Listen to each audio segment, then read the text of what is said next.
Plus, an unexpected hero in the Twitter files, the Democrat who demanded answers about why Twitter buried a story about Hunter Biden in an election year. Congressman Ro Khanna speaks out front. Plus, new emails reveal the intense back and forth inside Twitter over suppressing a report about Hunter Biden and his laptop.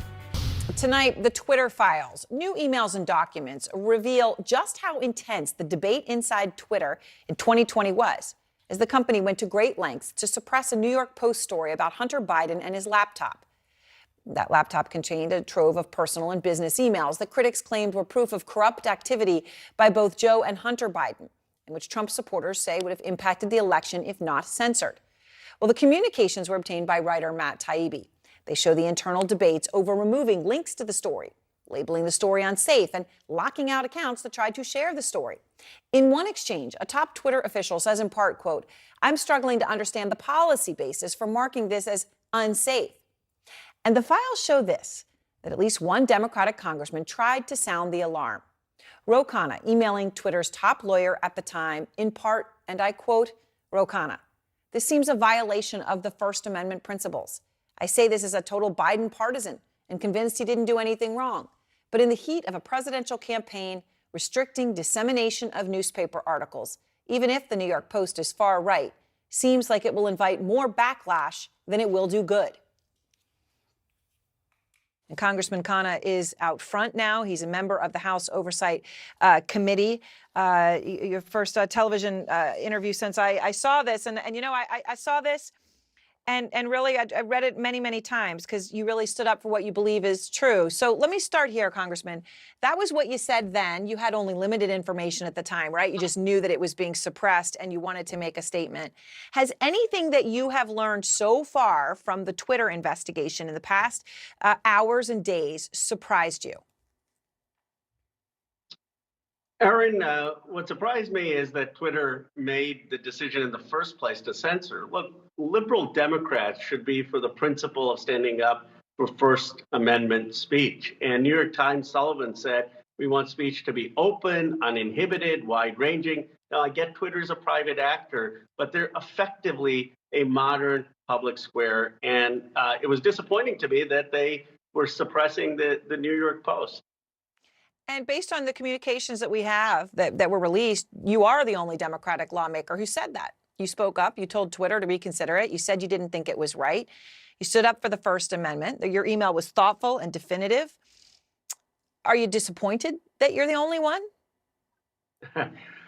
Well, look, we've all written emails, and I'm glad that they released that one. I'm sure I've written things that aren't as thoughtful. But when I read it, I said, I stand by every word. I mean, I got into politics partly because I believe American democracy is great when we have everyone have a voice to stand up and participate in speech. And I do hope more Democrats will stand up for the broader principle, which is we want to have forums that don't have censorship, that allow for all perspectives. So Twitter's deputy counsel, Jim Baker, also defended Twitter's actions to suppress documents at the time. Again, this is according to the documents that we have. And what he said in part is this: there are some facts that indicate the materials may have been hacked, while there are others indicating that the computer was either abandoned or the owner consented to allow the repair shop to access it for at least some purposes. We simply need more information. Now, of course, Congressman, we know the laptop was real now.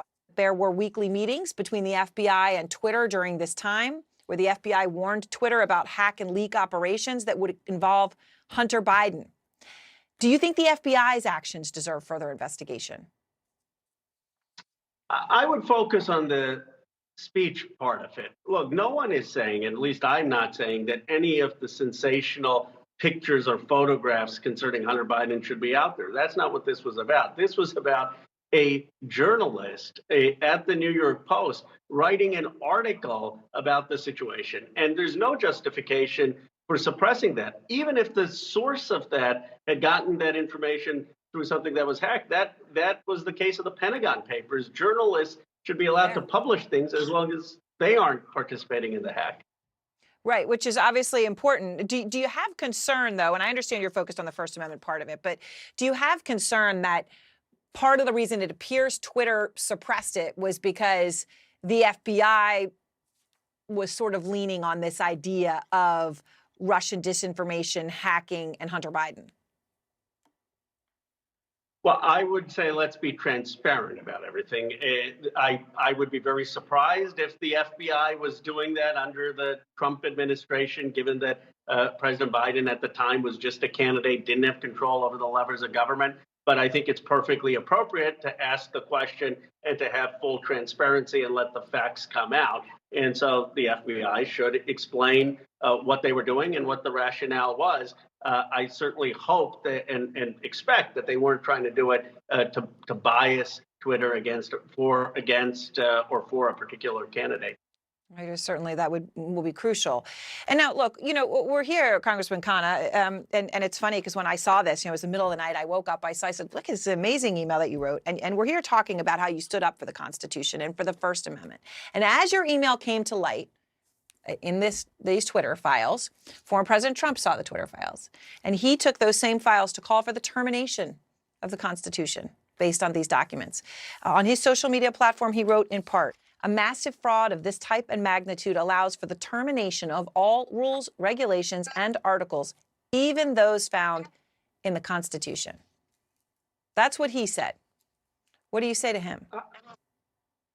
I was both saddened and deeply concerned. It's sad to me that he doesn't understand what makes America great. What makes us great is precisely our Constitution, is precisely our First Amendment. It's why I would stand up for even Donald Trump to have speech as long as it's not inciting violence, and his supporters to have speech.